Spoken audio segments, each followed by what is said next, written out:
Namaskar, Jai Mohan ji. And sorry, I am few minutes late again. I'm really terribly sorry about that.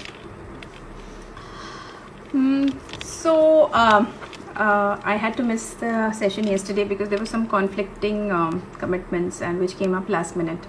I could neither cancel that or because I was waiting for someone to come and deliver something, and therefore I thought, okay, let me kind of skip this session. Now, what is it that I want to talk about today?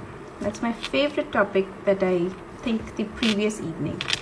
And I thought and something, so again, another friend of mine, Nishta Bhatia, she has also started vlogging, and which is good. You see so many people doing so many different things to keep themselves occupied. So she sent across a blog on our college group, and so it talks, so this was the first blog, and it's something that most of us are pondering, how to bring out your best during the lockdown. You know, that's basically, it's about bring in your awesomeness.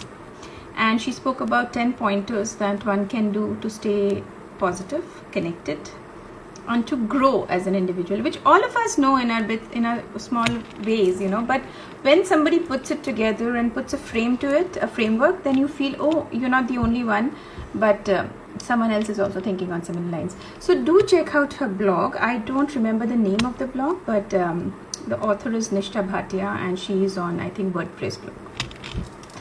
Now, in that blog, 2 things that she said, out of the 10 things, obviously everything is relevant, but 2 things which I have also been kind of really keenly thinking about.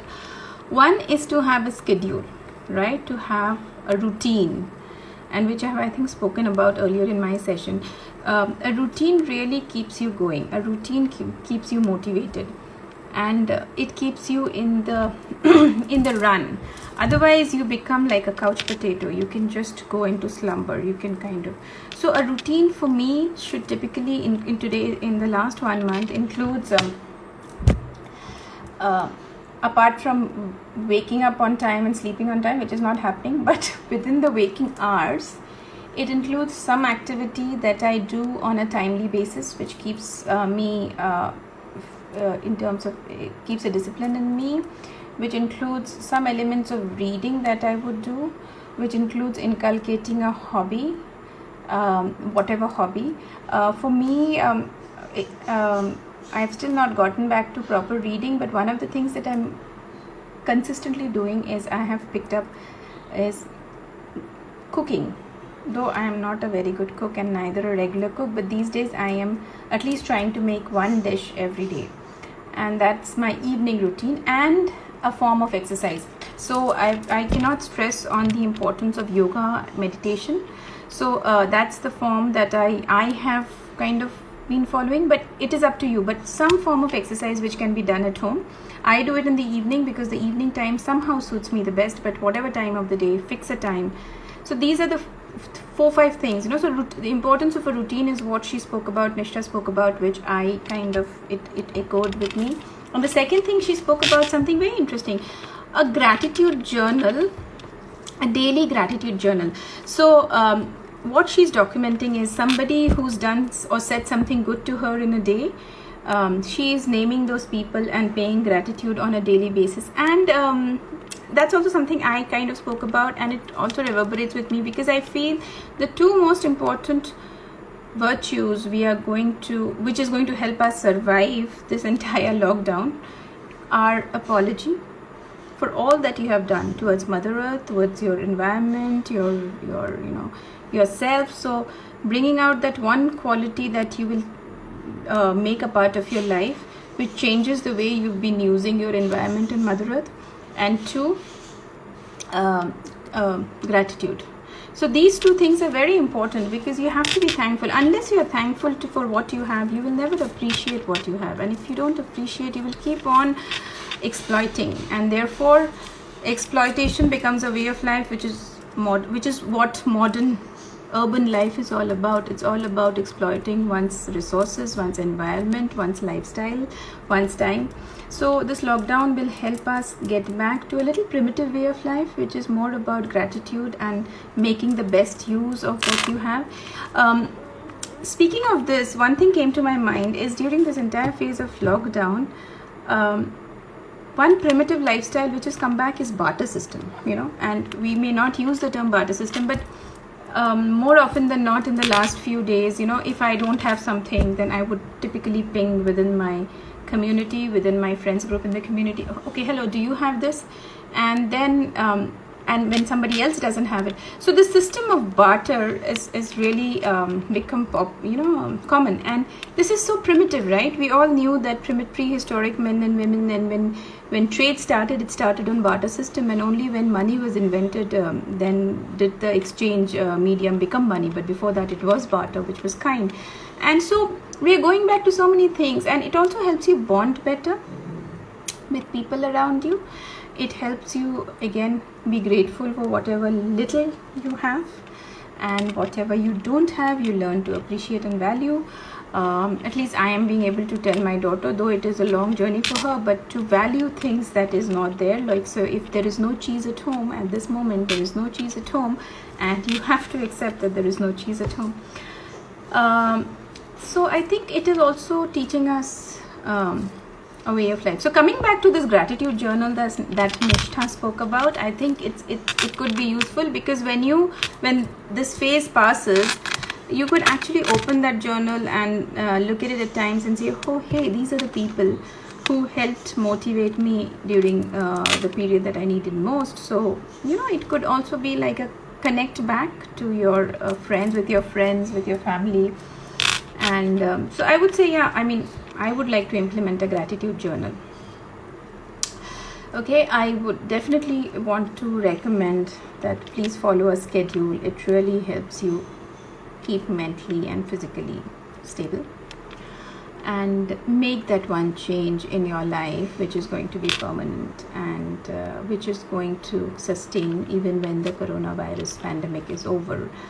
Now coming to that one change in my life, what have I made? So I'm not a very highly, what should I say, what is the right term? So I'm not very fond of non-veg, but if there is something that I really like, it is chicken, and I have not been able to give up on chicken. So that is one resolution I have made, is when this phase is over, can I become a vegetarian to begin with? Not a vegan. Vegan is a long journey off. But a vegetarian to begin with, and then slowly I will take so that is one resolution, because I would put that much less stress on Mother Earth by choosing not to kill other species, though it's contradictory. It does conflict in my mind, but I am trying to do that. So it's been a month. Let me see how long I can hold on to this. So it is a conflict between my likes or desires, which is the basic human instinct, vis-a-vis what is rightfully to be done towards Mother Earth. So let me see if I win this battle. Okay, so on that note, we will start our chant for today. And so we'll get into that stability phase to center your bodies. And do how much ever you can. If you cannot, it's perfectly okay. You can come back to it at a later point in time. If you don't want to chant the Gayatri, any other thing that helps you stay stable and peaceful, that is also fine. But do get into a routine of some light meditation on a daily basis, whether it is guided, whether it is non-guided. But I would highly recommend that do get into the phase. Just a minute. Yeah, sorry about that. So that was a little bit of a network issue. Yeah, so we'll start. Few deep breaths. Spine straight, spine erect. Your feet centered on the ground. If you're sitting cross-legged, that's also fine, but the spine should be erect.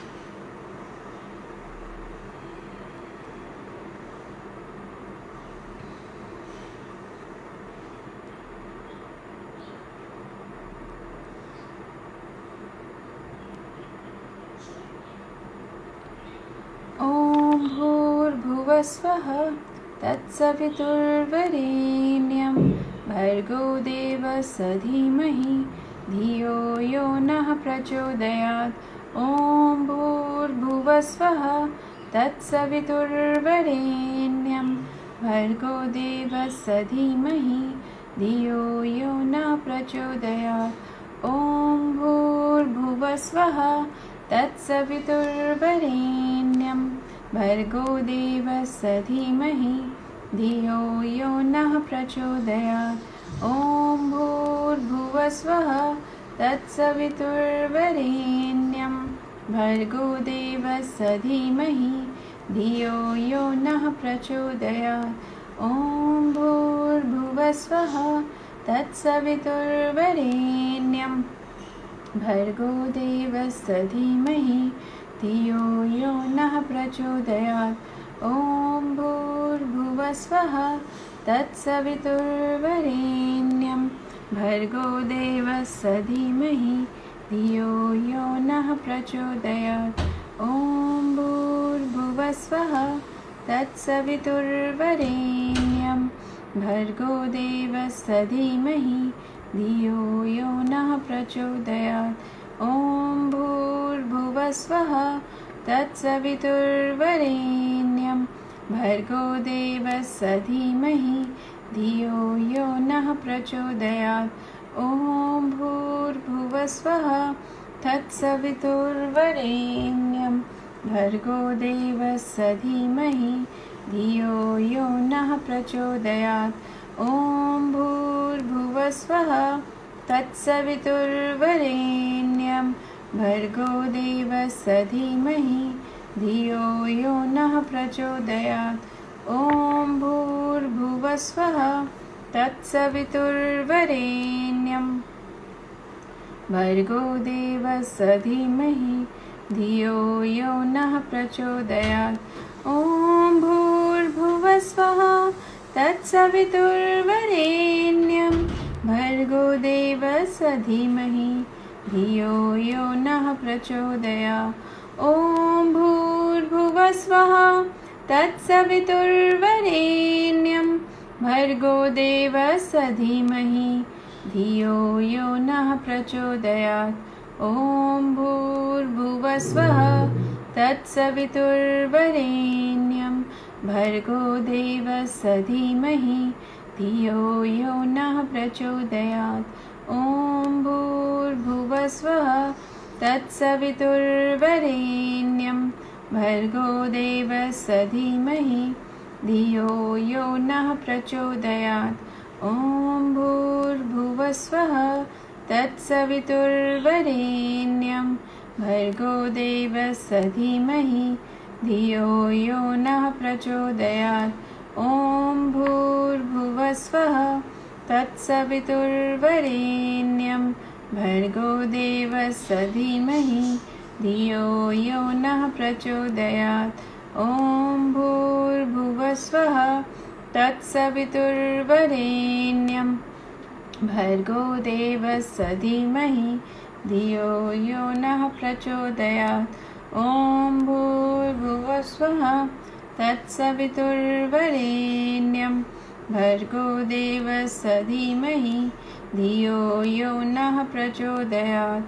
ॐ भूर्भुवस्वः तत्सवितुर्वरेण्यं भर्गो देवस्य धीमहि धियो यो नः प्रचोदयात्। ॐ भूर्भुवस्वः तत्सवितुर्वरेण्यं भर्गो देवस्य धीमहि धियो यो नः प्रचोदयात्। ॐ भूर्भुवस्वः तत्सवितुर्वरेण्यं भर्गो देवस्य धीमहि धियो यो नः प्रचोदयात्। ॐ भूर्भुवस्वः तत्सवितुर्वरेण्यं भर्गो देवस्य धीमहि धियो यो तत्सवितुर्वरेण्यं भर्गो देवस्य धीमहि धियो यो नः प्रचोदयात्। ॐ भूर्भुवस्वः तत्सवितुर्वरेण्यं भर्गो देवस्य धीमहि धियो यो नः प्रचोदयात् ॐ भूर्भुवस्वः तत्सवितुर्वरेण्यं भर्गो देवस्य धीमहि धियो यो नः प्रचोदयात् ॐ भूर्भुवस्वः तत्सवितुर्वरेण्यं भर्गो देवस्य धीमहि धियो यो नः प्रचोदयात् ॐ भूर्भुवस्वः तत्सवितुर्वरेण्यं भर्गो देवस्य धीमहि धियो यो नः प्रचोदयात् ॐ भूर्भुवस्वः तत्सवितुर्वरेण्यं भर्गो देवस्य धीमहि धियो यो नः प्रचोदयात् ॐ भूर्भुवस्वः तत्सवितुर्वरेण्यं भर्गो देवस्य धीमहि धियो यो नः प्रचोदयात् ॐ भूर्भुवस्वः तत्सवितुर्वरेण्यं भर्गो देवस्य धीमहि धियो यो नः प्रचोदयात् ॐ भूर्भुवस्वः तत्सवितुर्वरेण्यं भर्गो देवस्य धीमहि धियो यो नः प्रचोदयात् ॐ भूर्भुवस्वः तत्सवितुर्वरेण्यं भर्गो देवस्य धीमहि धियो यो नः प्रचोदयात् ॐ भूर्भुवस्वः तत्सवितुर्वरेण्यं भर्गो देवस्य धीमहि धियो यो नः प्रचोदयात् ॐ भूर्भुवस्वः तत्सवितुर्वरेण्यं भर्गो देवस्य धीमहि धियो यो नः प्रचोदयात् ॐ भूर्भुवस्वः तत्सवितुर्वरेण्यं भर्गो देवस्य धीमहि धियो यो नः प्रचोदयात् ॐ भूर्भुवस्वः तत्सवितुर्वरेण्यं भर्गो देवस्य धीमहि धियो यो नः प्रचोदयात् ॐ भूर्भुवस्वः तत्सवितुर्वरेण्यं भर्गो देवस्य धीमहि धियो यो नः प्रचोदयात् ॐ भूर्भुवस्वः तत्सवितुर्वरेण्यं भर्गो देवस्य धीमहि धियो यो नः प्रचोदयात् ॐ भूर्भुवस्वः तत्सवितुर्वरेण्यं भर्गो देवस्य धीमहि धियो यो नः प्रचोदयात् ॐ भूर्भुवस्वः तत्सवितुर्वरेण्यं भर्गो देवस्य धीमहि धियो यो नः प्रचोदयात् ॐ भूर्भुवस्वः तत्सवितुर्वरेण्यं भर्गो देवस्य धीमहि धियो यो नः प्रचोदयात् ॐ भूर्भुवस्वः तत्सवितुर्वरेण्यं भर्गो देवस्य धीमहि धियो यो नः प्रचोदयात् ॐ भूर्भुवस्वः तत्सवितुर्वरेण्यं भर्गो देवस्य धीमहि धियो यो नः प्रचोदयात् ॐ भूर्भुवस्वः तत्सवितुर्वरेण्यं भर्गो देवस्य धीमहि धियो यो नः प्रचोदयात् ॐ भूर्भुवस्वः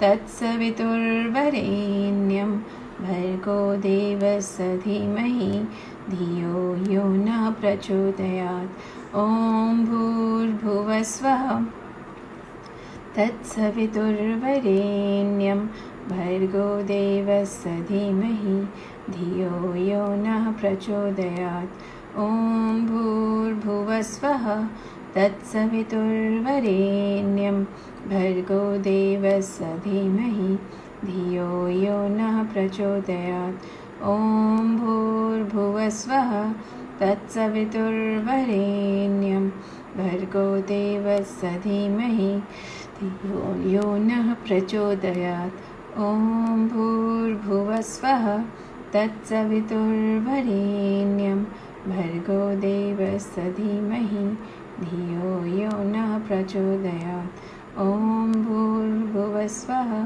तत्सवितुर्वरेण्यं भर्गो देवस्य धीमहि धियो यो नः प्रचोदयात् ॐ भूर्भुवस्वः तत्सवितुर्वरेण्यं भर्गो देवस्य धीमहि धियो यो नः प्रचोदयात् ॐ भूर्भुवस्वः तत्सवितुर्वरेण्यं भर्गो देवस्य धीमहि धियो यो नः प्रचोदयात् ॐ भूर्भुवस्वः तत्सवितुर्वरेण्यं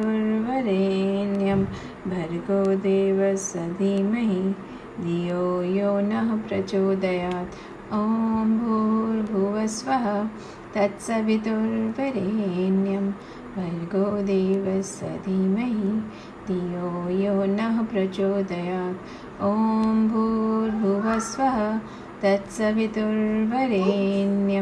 भर्गो देवस्य धीमहि धियो यो नः प्रचोदयात् ॐ भूर्भुवस्वः तत्सवितुर्वरेण्यं भर्गो देवस्य धीमहि धियो यो नः प्रचोदयात् ॐ भूर्भुवस्वः तत्सवितुर्वरेण्यं भर्गो देवस्य धीमहि धियो यो नः प्रचोदयात् ॐ भूर्भुवस्वः तत्सवितुर्वरेण्यं भर्गो देवस्य धीमहि धियो यो नः प्रचोदयात् ॐ भूर्भुवस्वः तत्सवितुर्वरेण्यं भर्गो देवस्य धीमहि धियो यो नः प्रचोदयात् ॐ भूर्भुवस्वः तत्सवितुर्वरेण्यं भर्गो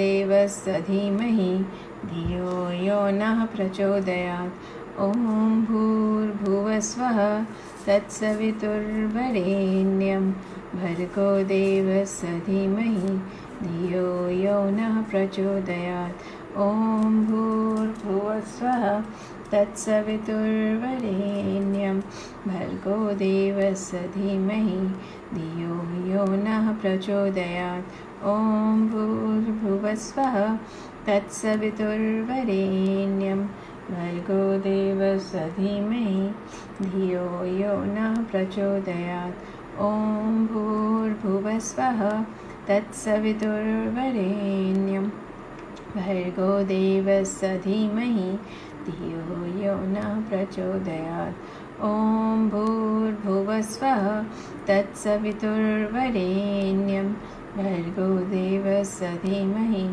धियो यो नः प्रचोदयात् ॐ भूर्भुवस्वः तत्सवितुर्वरेण्यं भर्गो देवस्य धीमहि धियो यो नः प्रचोदयात् ॐ भूर्भुवस्वः तत्सवितुर्वरेण्यं भर्गो देवस्य धीमहि धियो यो नः प्रचोदयात् ॐ भूर्भुवस्वः तत्सवितुर्वरेण्यं भर्गो देवस्य धीमहि धियो यो नः प्रचोदयात् ॐ भूर्भुवस्वः तत्सवितुर्वरेण्यं भर्गो देवस्य धीमहि धियो यो नः प्रचोदयात् ॐ भूर्भुवस्वः तत्सवितुर्वरेण्यं भर्गो देवस्य धीमहि धियो यो नः प्रचोदयात्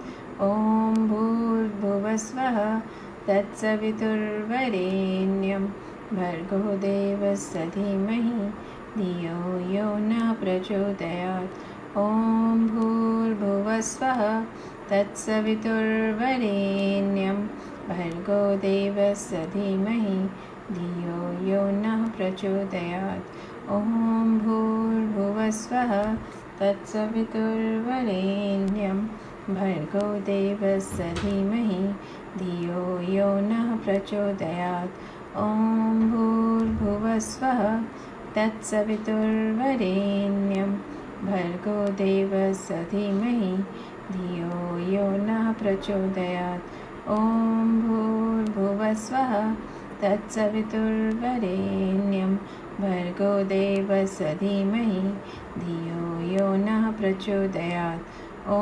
भूर्भुवस्वः तत्सवितुर्वरेण्यं भर्गो देवस्य धीमहि धियो यो नः प्रचोदयात् ॐ भूर्भुवस्वः तत्सवितुर्वरेण्यं भर्गो देवस्य धीमहि धियो यो नः प्रचोदयात् ॐ भूर्भुवस्वः तत्सवितुर्वरेण्यं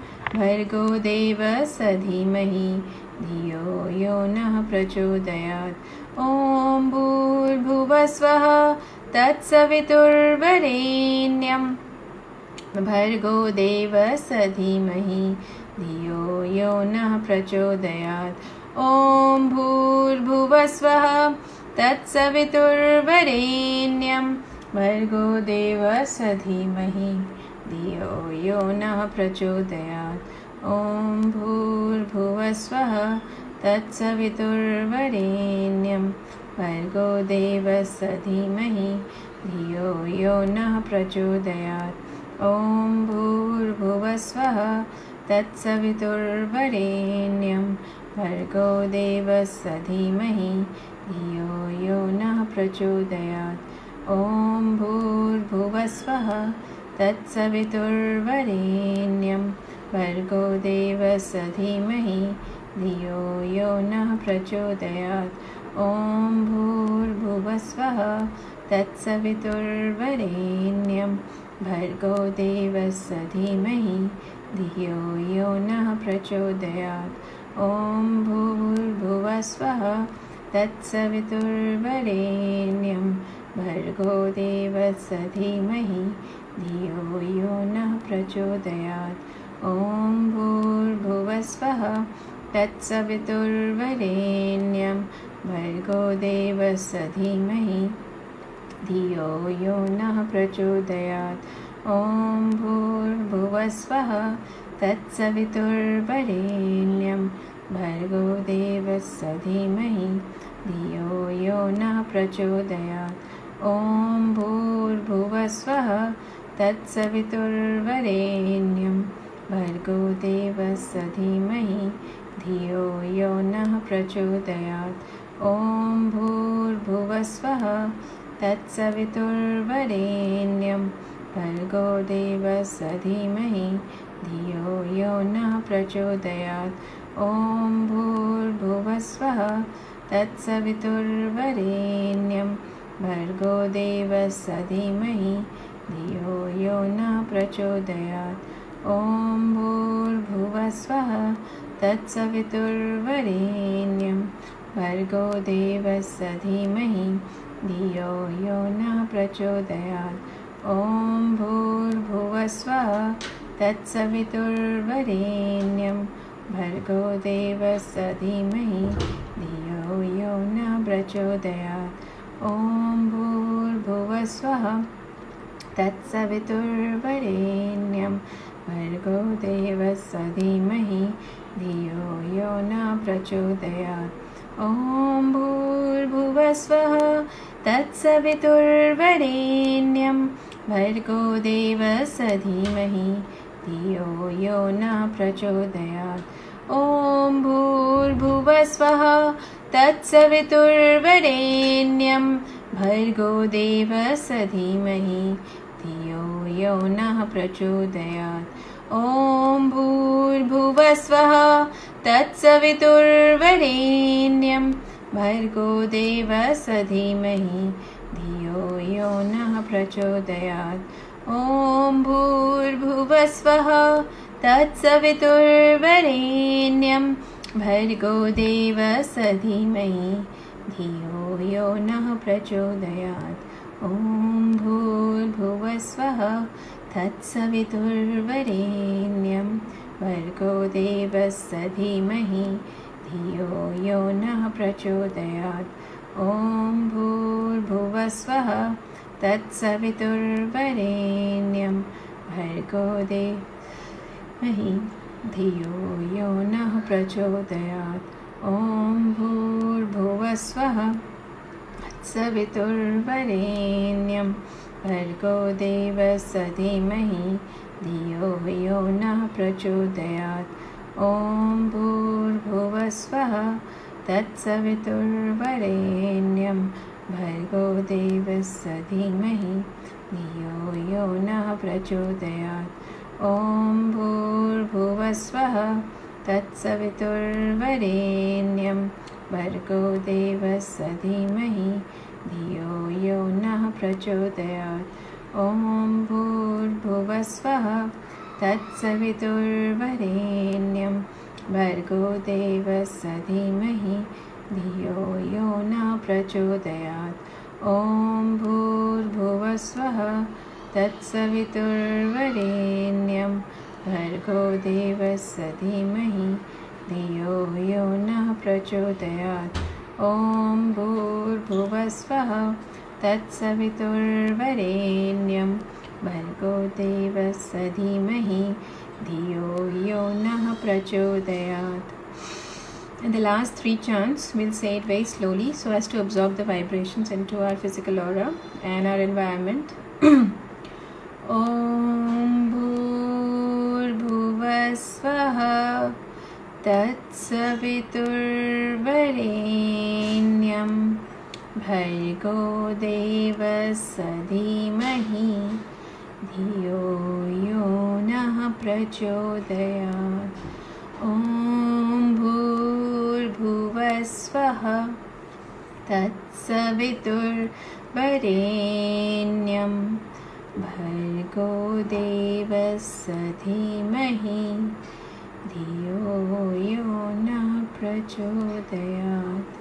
Om Bhurvasvaha Bhargo Devasya Dhimahi Dhiyo Yo Nah Prachodayat. Om Shanti Shanti Shanti. So, is everyone okay? Feeling stable? We'll wrap up the session for today because unfortunately I was getting a lot of calls during the session, which was probably also interrupting with the session. I'll leave you with just 3 messages. 1, please try and follow a routine. 2, do go through this blog by my friend. Her name is Nishtha Bhatia and she's on WordPress. She talks about the concept of a gratitude journal and I found it doable and also very, it's a way of keeping and remembering people you have gratitude towards. And 3, do get into a daily schedule of either of both an exercise and meditation because it will definitely help to keep our body and mind aligned. We do foresee this lockdown to be extended and the only objective is to stay happy, stay stable and keep our sanity on. We also have programs from the Mohanji Foundation all through the day. If any of you wants to follow a guided meditation or wants to listen to any of the reading of the scriptures, there is a daily program and it is published on the mohanji.org website or the Mohanji Facebook page. Please feel free to scroll through and log into any of the sessions which is useful to you. All these sessions are free. With that message, good afternoon. Jai Mohanji.